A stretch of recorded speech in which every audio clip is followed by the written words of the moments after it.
4차 산업혁명에 의해서 직업이 굉장히 많이 발전된다, 많이 변화가 있다라고 많이 얘기가 되고 있고요.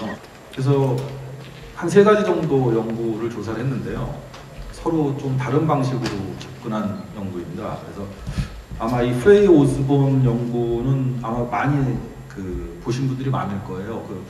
2013년에 이게 딱 나오면서 일자리에 40몇 프로인가 50몇 프로가 없어진다고 그게 꽝 터지면서 그때부터 막 굉장히 급격하게 사람들이 긴장하기 시작을 했는데, 이 연구의 특징은 굉장히 객관성을 담보하기 위해 노력을 했습니다. 그래서 기계학습을 동원을 했고, 기계학습에 있는 계산 방법을 이용을 해서 결과를 도출한, 물론 시작은 어쩔 수 없이 주관적인 평가가 그걸로부터 시작은 되지만, 그 중간 과정을 완전히 시스테매틱하게 계산을 해서 주관을 최대한 배제하는 그런 연구를 한 거고요. 두 번째는 이제 퓨 리서치입니다. 이게 이제 제일 가장 주관적인 연구죠. 퓨 리서치는 2014년에 했는데, 발표가 됐는데, 2025년까지 AI랑 로봇을 가지고 어떻게 바뀔 거냐에 대해서 이제 소위 델파이 리서치죠. 그래서 일반인들이 아니라 이제 이쪽 관련된 전문가한테 물어보고 거기에 대해서 이제 의견을 좀 정리한 그런 연구입니다. 그리고 이제 올해 1월에 다보스 포럼이 열렸죠. 그래서 다보스 포럼에서는 굉장히 문제를 좀 좁혔습니다. 그래서 2020년까지 일자리가 어떻게 바뀔 거고 그거에 대해서 어떻게 대응할 거냐에 대해서 각 주요 기업의 인사 담당 인사를 책임지고 있는 임원이든 아니면 뭐 어떤 회사는 과장이 책임지고 있을 수도 있죠. 그리고 어떤 회사는 그냥 CEO가 다 하고 있을 수도 있는데, 어쨌든 담당하는 최고 책임자에게 설문조사를 하는 결과를 발표했습니다. 이 3가지에 대해서 간단하게 말씀드리겠습니다. 일단 프레이 오스본의 연구는 정확하게는 직업별로 컴퓨터에 의해서 어떤 직업이 컴퓨터화하기 좋은 거냐라는 가능성에 대해서 연구를 한 겁니다. 그리고 소스는 오스타넷이라는 미국에 있는 온라인 직업에 관련된 데이터베이스가 있습니다. 이게 굉장히 데이터가 디테일하고 그다음에 매년 업데이트를 하기 때문에 굉장히 실시간성을 갖고 있죠. 그래서 이 데이터를 이용을 해서 직업을 분류하고 그러니까 직업 분류된 거를 분석하고 거기에 대해서 이제 컴퓨터화할 가능성에 대해서 연구를 한 겁니다. 이 방법은 일단은 먼저 기계학습 전문가입니다. 그래서 기계학습 전문가를 불러 모아놓고 이 오스타넷의 직업에 대해서 이제 거기에 보면 직업에 대해서 설명이 다 들어있고 이 직업이 요구하는 기술들 뭐 이런 것들이 디스크립션이 다 있으니까 그걸 보여주고, 기계학습이 계속 발전해서 데이터가 충분히 있고 하다 그러면 할 수 있느냐, 이걸 컴퓨터로 대체할 수 있느냐, 그걸 물어보고 이제 담당자 전문가가 yes 아니면 no밖에 선택할 수가 없습니다. 그러니까 100% 가능하면 yes고 100%가 아니면 무조건 no로 처리하게 했습니다. 그 후에 그 내용을 이제 취합한 다음에, 그러니까 이 전문가는 사실은 100% 가능한 것만 마크를 하고 돌려준 거죠. 그리고 그 다음에 데이터를 받아서 그 다음에는 이 연구자들이 이 오스타넷에 있는 이제 어떤 직업에 필요한 기술에 대한 요소들을 분석을 해서 컴퓨터화하기 가장 어려울 것 같은 직업 기술을 한 7가지 정도 뽑아냈습니다. 그게 이제 뭐 손가락이 움직여야 되지만 하는 직업이다. 뭐 아니면은 손이 굉장히 많이 사용되는 직업이다. 혹은 뭐 창의력이 필요하다, 예술적인 게 필요하다. 이런 것들은 되게 어려울 거다. 나머지는 쉬울 것 같은데 이거는 굉장히 어려울 거다라는 거를 7가지를 뽑아서 그걸 가지고 이제 일반적인 분류 방법을 썼죠. 로지스틱 회귀 분류를 했고, 그 다음에 이 엉뚱한 결과를 피하기 위해서 가급적이면 이제 보수적으로 했다고 자기네들이 이제 써놨어요. 어떻게 보수적으로 했는지는 자세하게 설명은 안 했지만 이 기계학습 전문가한테 얘기할 때도 보수적으로 하라고 얘기했을 거고, 데이터를 하나하나 처리할 때도 가급적이면 보수적인 방법을 썼습니다. 요거는 이제 거기서 사용된 기술입니다. 그래서 손가락, 손기술, 그 다음에 뭐 작업 환경이 쭈그리고 앉아야 되느냐, 뭐 기어 갖고 하는 시간이 좀 있느냐, 그냥 아니면 일반적인 자세에서 할 수 있느냐, 창의성, 예술성, 그다음에 사회적인 그 퍼셉션, 그다음에 설득, 뭐 합상, 뭐 이런 등등의 것들이 어려울 거라고 이제 뽑아낸 거죠. 그래서 그 자동화 가능성은 모든 직업을 한 게 아니라 그 중에서 한 70개 정도만 뽑아갖고 물어봤기 때문에 요 1이라고 돼 있고 0이라고 돼 있는 게 기계학습 전문가가 아 이거는 100% 대치가 가능하다라고 한 겁니다. 하고 싶은 건 뭐냐면 이거를 가지고 기계학습을 돌려서 이 나머지가 아니라 이 전체에 대치할 수 있는 가능성을 계산하는 거고, 그거는 뭐 수학적으로 로지스틱 회귀 분석에 의해서 가능하다고 알려져 있습니다. 그래서 계산을 하려고 하는 건 이 값을 알아내는 거죠. 요 시작 이니셜 이 값에서부터.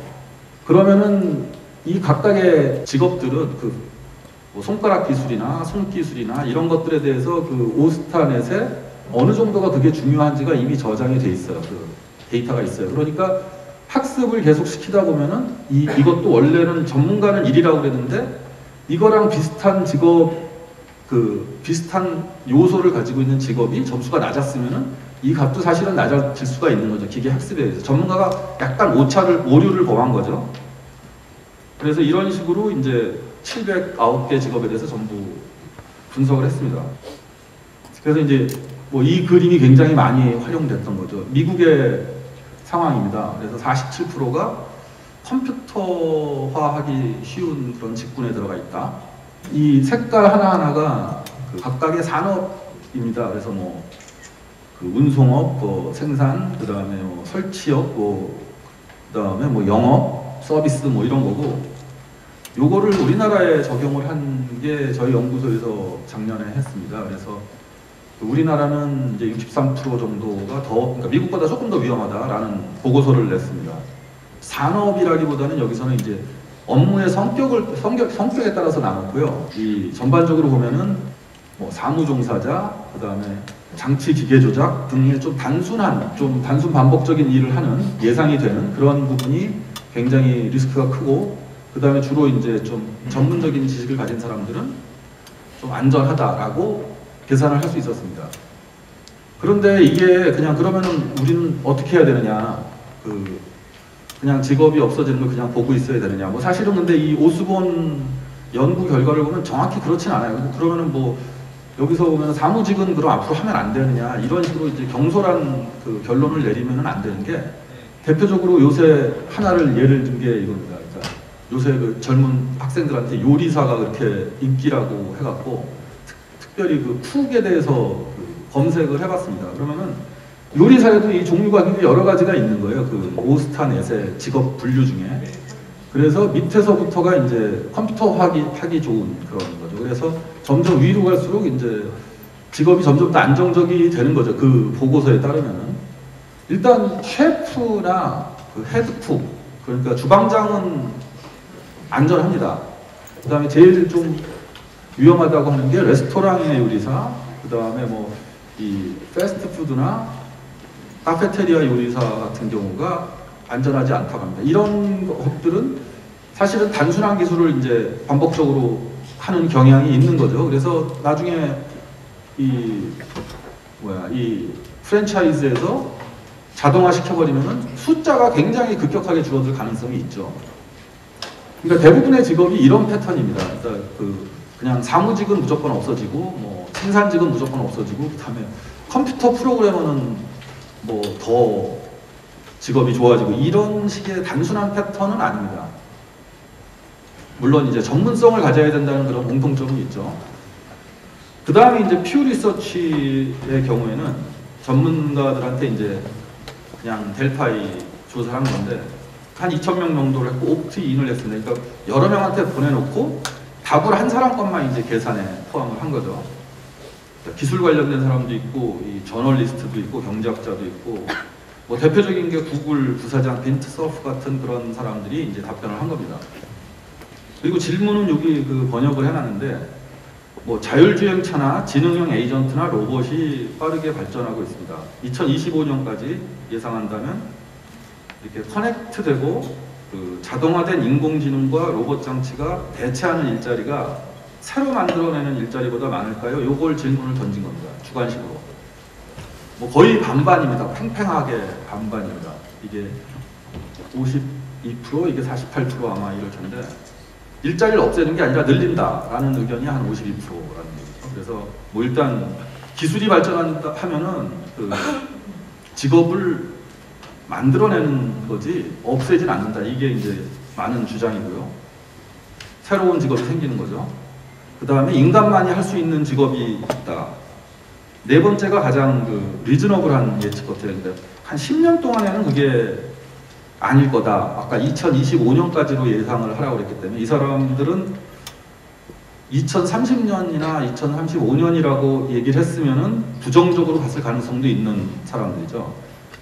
그리고 어쩐지 모르겠지만 그게 그렇게 심각하게 영향을 줄 정도는 아닐 것이다. 법제도나 뭐 여러 가지 사회 구조가 그걸 보완하는 방법을 찾아낼 것이다. 인간은 그 굉장히 그 적응성이 뛰어나기 때문에 부정적인 거는 뭐 아주 많이 들었던 얘기죠. 그러니까 이미 대체하고 있고 더 심해질 것이다.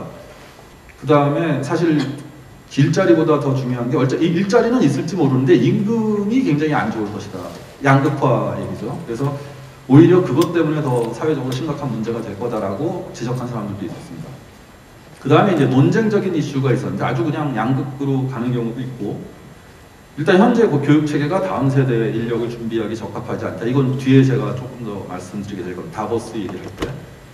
그리고 어차피 변화는 오는데 직업의 개념 자체가 바뀔 것이다 라고 해서 이거에 대해서도 서로 의견을 막 담론불박하게 되죠. 그래서 여가를 많이 즐기게 되는 세상이 될 것이냐, 이제 직업은 안 가져도 되고 즐기면서 일만 해도 충분히 살 수 있을 것이냐, 뭐 아니면은 이런 그 소규모 생산을 통해서 이렇게 뭐 수제품, 요새 그 인기가 있죠. 수제품이 그게 과연 이 직업의 대체를 얘기할 정도의 그 규모로 커질지 모르겠는데, 뭐 어쨌든 이거 전문가들이 그런 것도 중요해진다라고 그냥 얘기한 거니까 그런 의견들이 있고, 뭐 가장 마음에 드는 얘기는 문명이 아니다. 그러니까 지금부터 잘 준비하면 된다, 이런 얘기를 했습니다.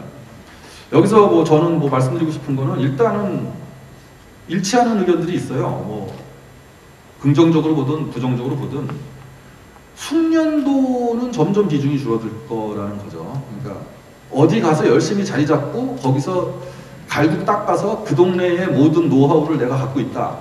이런 사람들은 앞으로는 좀 생각을 달리 해야 되는 겁니다. 그래서 그거보다는 그걸 가지고 창의적으로 어딘가 적용하고 실제로 문제를 해결할 수 있는 능력, 약간 동적인 느낌이 있죠. 그런 것이 필요하다, 이건. 그리고 자격증이나 졸업장이 아니라 실제로 그런 다양성이랑 그 다음에 평생 학습이 중요하다. 그 다음에 이제 변수는 뭐 이거 터미네이터에서 노 페이트 그러고 저 사이버다인을 공격하러 가잖아요. 이건 뭐 운명은 없으니까 우리도 뭔가 해결할 수 있을 거다라고 생각하고, 그 다음에 인플렉션 포인트가 제가 이걸 보면서 좀 굉장히 중요하다고 생각을 했던 게, 그러니까 지금 이렇게 인공지능이나 로봇이 이렇게 올라가는, 익스포넨셜로 올라가는 인플렉션 포인트면은 굉장히 충격이 크겠죠.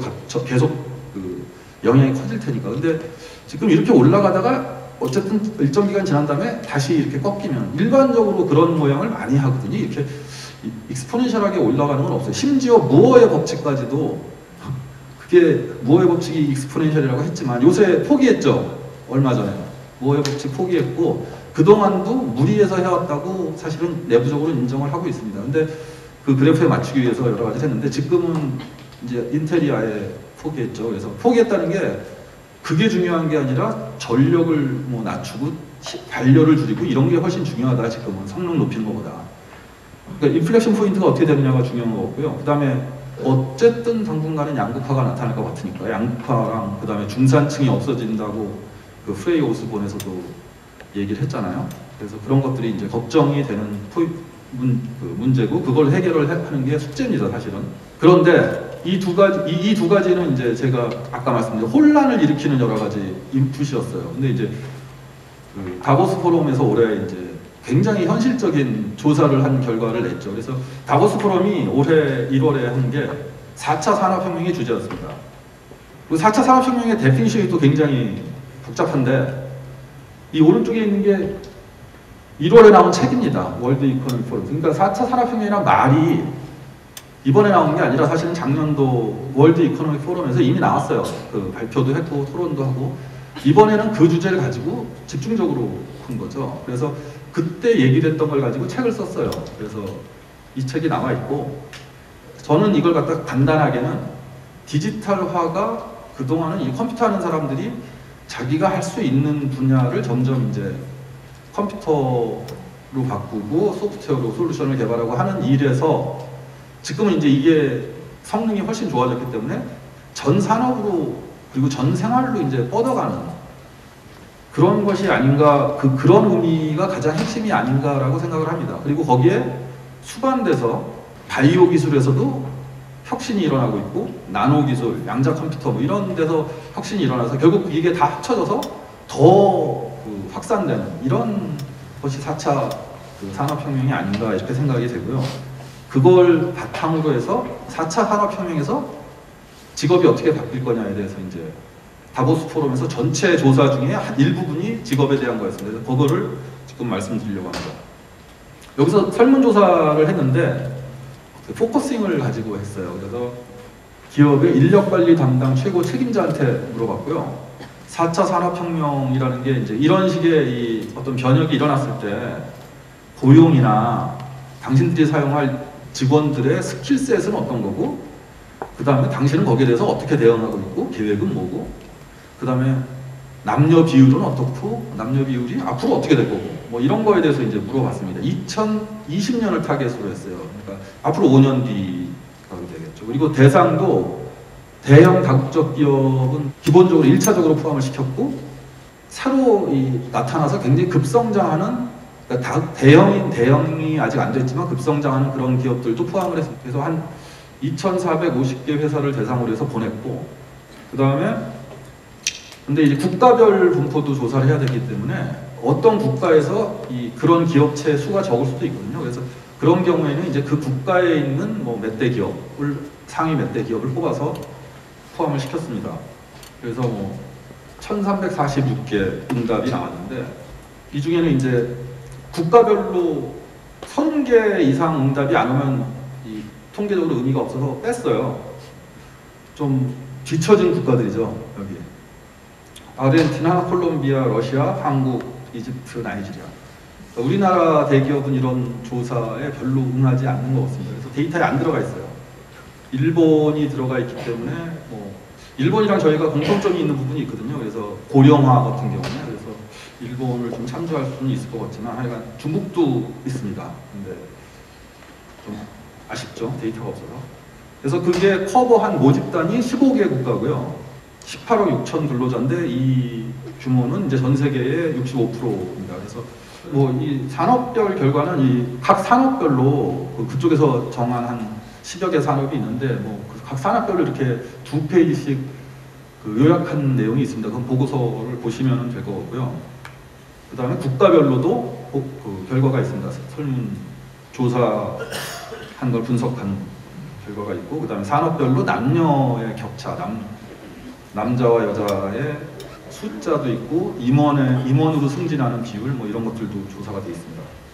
그래서 그 대기업의 인사 담당 최고 책임자가 생각하는 5년 후까지 나타날 자기네 비즈니스 모델에 나타날 가장 큰 그 변화의 드라이버는 뭐냐 하면은 인공지능은 아니에요. 일단 위에 걸 보시면은 그 원격 근무 뭐 그 다음에 텔레컨퍼런스라든지 집에서 근무할 수도 있고 하는 그런 것들이 가장 영향이 크다고 얘기하고 있어요. 그러니까 이게 어쩌면 우리나라가 여기 통계에 들어갔으면 이게 폭이 좀 줄었을지도 모르겠는데 하여간 그렇습니다.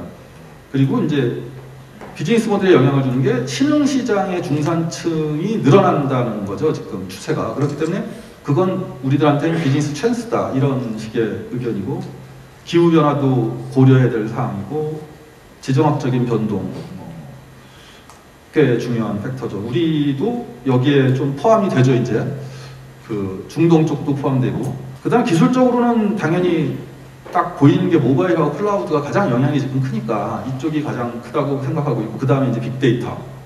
인공지능은 굉장히 아래에 있습니다. 이 인공지능은 이런 데 영향을 별로 안 주고 있어요. 그 다음에 그런 것들이 그러면 고용에는 어떻게 영향을 줄 거냐? 그런 변화가 있는데, 비즈니스 모델이 그래서 영향을 받는데, 고용은 그럼 뭐가 제일 영향을 주냐? 그러면은 제일 큰 게 신흥 시장에서 젊은이들이 많이, 공부한 젊은이들이 많이 나온다는 거죠. 그러니까 이건 채용의 문제입니다. 채용을 하겠다는 겁니다. 그쪽으로 진출해서 그쪽 사람들을 채용을 해서 쓰겠다는 거죠. 그러니까 굉장히 긍정적인 포지티브한 내용이고요. 그 다음에 여성이 경제력도 생기고 점점 늘어나고, 그 다음에 여성들이 열심히 일을 하려고 하는 그런 의욕도 있고 그렇다. 그런 열망도 있고, 그렇기 때문에 그걸 잘 활용을 해야 한다. 뭐 이런 식의 내용이죠. 그리고 그 다음에 이제 중산층, 신규 이머징 마켓에서 중산층들이 부상하고 있기 때문에 그 사람들이 소비를 주도할 테니까 그것도 마찬가지로 긍정적인 부분이고. 인공지능은 부정적인 쪽으로 들어가 평가는 했지만 사실 마이너스 1.53으로 앞에 있는 그 것들에 비해서 굉장히 작습니다. 그래서 사실은 이게 인공지능이나 로봇에 의해서 자동화에 의해서 일자리가 얼마나 없어지냐, 이거보다는 훨씬 더 이 다면적이고 좀 복잡한 그 프로세스가 있게 된다. 이 직업의 미래에 대해서 이렇게 지금 예상을 할 수 있다는 겁니다. 그 다음에 이제 다보스 포럼에서 이것만 인용돼요. 이 보고서에서는 700만 일자리가 없어지고 200만이 생긴다. 그래서 네트로는 500만이 2020년까지 없어진다. 이 얘기가 이제 이해하기 쉬운 얘기니까. 근데 이 그림에서 굉장히 좀 신경을 써야 되는 게 이 두 개입니다. 없어지는 일자리의 대부분이 여기에요. 사무관리직, 그리고 제조 생산직에 있는 사람들이 영향을 받는다. 그거는 뭐 인사 담당자한테 물어본 거에서 우리 뭐 공장 인원 줄이고 뭐 그런 몇 명 한 10% 빠져나간다. 이걸 계산한 거니까, 전체 인구로 프로젝션한 거니까. 그리고 그 담당자들이 고용은 늘릴 거라는 얘기예요.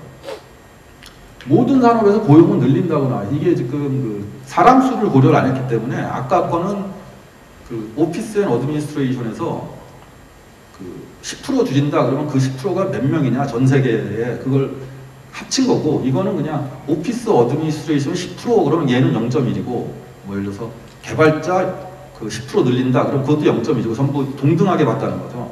근데 그렇게 동등하게 보면은 대부분 늘려야 된다는 겁니다. 그러니까 모든 산업에서 우리가 지금 뽑아야 될 사람이 있다는 얘기죠. 숫자는 뭐 많이 자르고 조금 뽑고 이럴 가능성은 있지만 어쨌든 대부분의 경우가 뽑아야 된다고 생각을 하고 있습니다. 의료 쪽은 원격 진료 때문에 뭐 좀 네거티브 할 거라고 지금 분석을 했어요. 보고서에서. 그 다음에 이제 지금 없는데 새로운 역할은 제일 많이 나오는 얘기죠. 데이터 어널리시스트가 없다. 이 얘기를 한 사람들은 아마 이미 데이터 폭주를 겪고 있거나 아니면은 이 데이터가 나오는 게 이제 예측 가능한 수준으로 접근한 담당자라고 생각을 하는데, 그러니까 인사 담당자가 데이터 어널리시스가 필요하다고 얘기를 한 거죠. 그 다음에 조금 이상하게 보일 수 있는 게 영업이 필요한데 좀 굉장히 능력이 좋은 영업입니다. 그래서 어쨌든 앞으로 5년간은 10년간은 굉장히 변화가 많은, 비즈니스적으로 변화가 많은 거라고 예측을 하면은 신제품이 나오고 새로운 시장에 들어갔을 때 영업이 그거를 새로운 고객한테 잘 설명해 주는 사람이 있으면 좋겠다. 뭐 이게 이제 이런 식으로 표현이 됐어요. 뭐 그리고 이제 이런 종류의 사람들이 필요하다고 하는데 이런 것들도 뭐 변화에 대응하는 거고, 진짜 무책임한 답변이 이거죠. 변화와 혁신 속에 회사를 잘 운영할 수 있는 고급 관리, 영어로 그렇게 써 있어요. 그러니까 굉장히 잘하는데 CEO는 아닌 거죠. 이런 사람이 CEO를 하지 왜 여기 들어가는지 모르겠는데, 하여간 인사팀에서는 그런 사람을 뽑는 거예요. 그 다음에 여성의 역할이 이제 계속 확대될 거다, 이런 식이고요.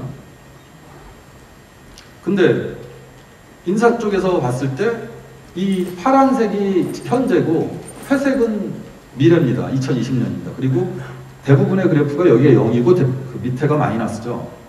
그러니까 지금도 어려운데 더 어렵다는 얘기예요. 그러니까 인사 담당자는 사람 뽑기 어렵다고 하는 거죠.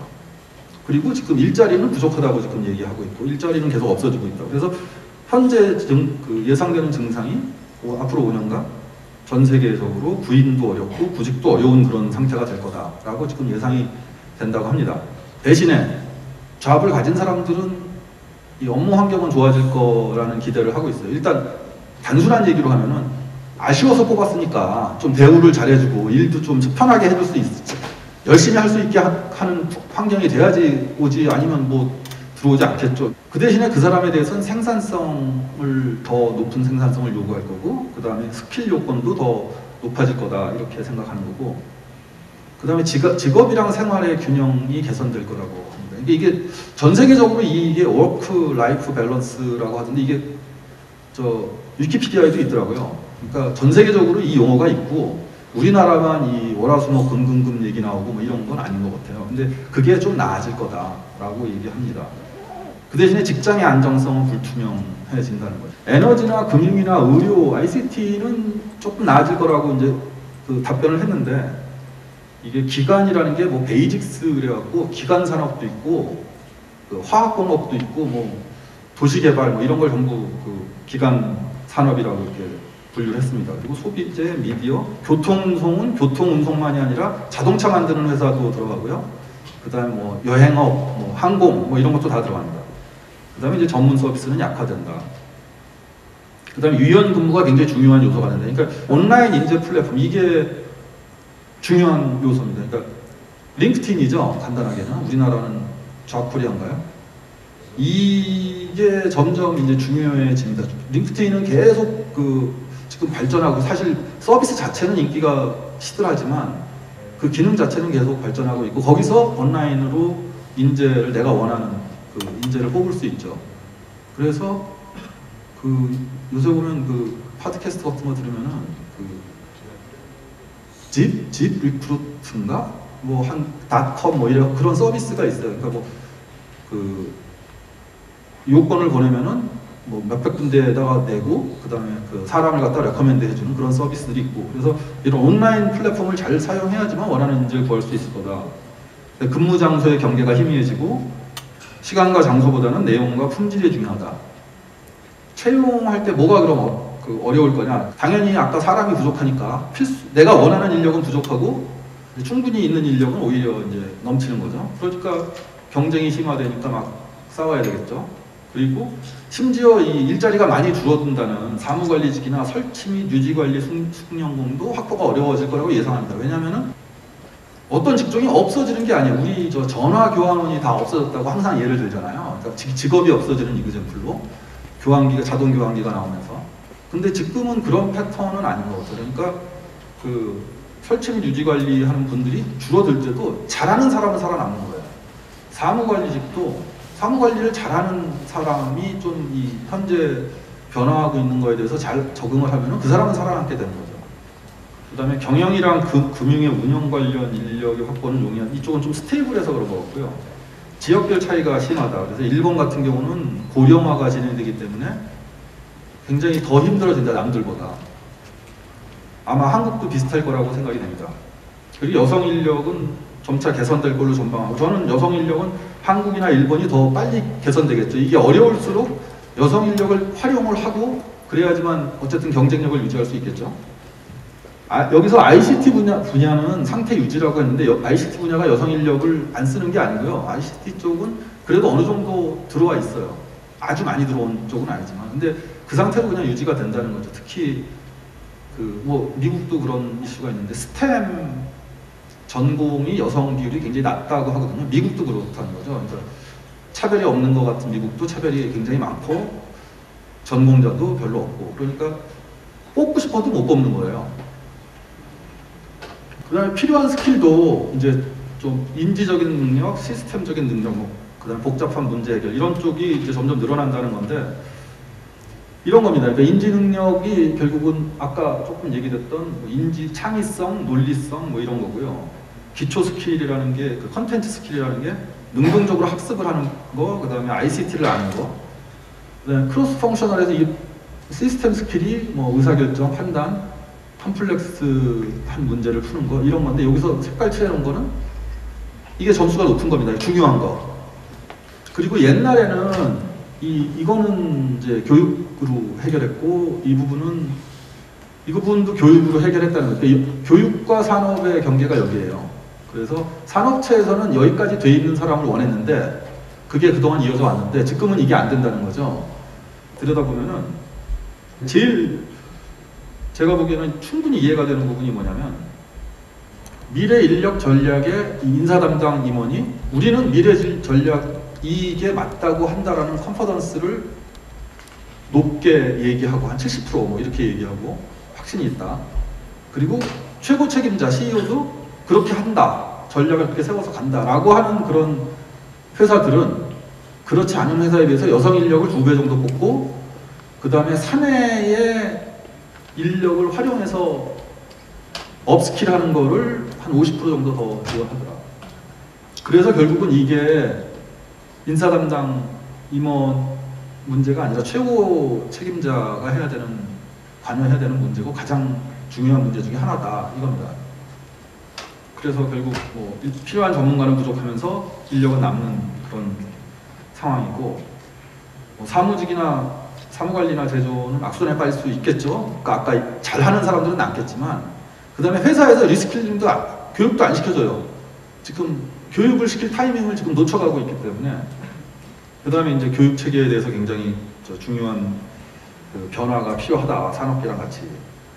그래서 이게 다보스 포럼에서 나온 그 리포트의 그 레코멘데이션이면서 사실 오늘 마무리도 이걸로 그냥 줬으면 좋겠습니다. 그래서 단기적으로 일단 제가 보기엔 인공지능이 오늘 주제니까 인공지능 때문에 직업이 어려워질 거라는 생각을 일단 두고 인공지능 열심히 개발을 해야 됩니다. 그래서 더 자동화를 시키고 더 인텔리전트하게 만드는 게 중요하고 경쟁력을 높이는 게 중요하고, 단기적으로는 일단은 HR 그 인재 정책 기능을 CEO급으로 레벨을 업그레이드 해야 됩니다. 그러니까 굉장히 생사가 달려 있다는 걸 하라는 거예요. 그러니까 뭐 회사마다 사정이 다르겠지만, 그리고 그런 일을 하는 데 있어서 데이터 어널리틱스를 활용을 해야 된다. 온라인 뭐 플랫폼이라든지 그 스킬셋에 대해서 좀 분석을 하고 필요한 스킬셋에 대해서, 그리고 당연히 그 여성 근로자들 많이 그 확보하는 걸 긍정적으로 해야 되고, No more excuse라고 아예 제목에다 이렇게 달았더라고요. 그러니까 더 이상 이제 물러설 수가 없는 거죠. 그 다음에 뭐 유연근무라든지 그 재택근무 뭐 이런 것도 고민해야 되고요. 장기적인 거는 또 그때 가서 하자는 게 아니라 장기적인 계획도 지금 세워야 되겠죠. 장기니까. 그런데 교육체제 바뀌어야 된다고 이제 주장하고 있습니다. 전 세계적인 이슈예요. 우리나라만의 이슈는 아닌 것 같아요. 특히 이 문과 이과의 구분, 이거 굉장히 앞으로는 이런 거 필요 없다. 능력과 학별 어느 게 중요한 거냐, 능력이 더 중요하다. 그 다음에 응용과 그 순수를 구분하는 것도 별로 의미가 없다. 이것을 한꺼번에 되진 않을 테니까 차츰차츰 개혁을 해야 되고, 이게 장기적인 과제다. 그 다음에 평생학습, 뭐 정년도 없고, 그 다음에 뭐 중간에 뭐 잘리는 것도 없고, 그냥 일을 하다가 뭘 공부해서 옆으로 옮겨가야 되고, 뭐 이런 것들이 일상화되는 식으로 해야 됩니다. 그러려면은 사실은 직장을 그만뒀을 때 어느 정도 이렇게 생활을 할 수 있거나 뭐 이런 식의 어떤 체계가 되어야 되겠죠. 직장 그만두면 당장 내일부터 거리에 나앉으면은 이런 식으로 가질 않을 테니까. 그리고 이제 산업간, 공공기업간, 공동률. 이게 산업간은 지금 당분간 보면은 이쪽 산업에서는 영업직이 남는데 저쪽에서는 필요하다, 이런 게 몇 군데 있어요. 그래서 그런 쪽으로는 서로 간에 서로 소닥보듯 하지 말고 좀 정보를 교류하고 넘어갈 수 있는 그런 기회를 만들어주자. 이게 이제 레코멘데이션이 되겠습니다. 제 발표는 이상으로 마치겠습니다. 감사합니다.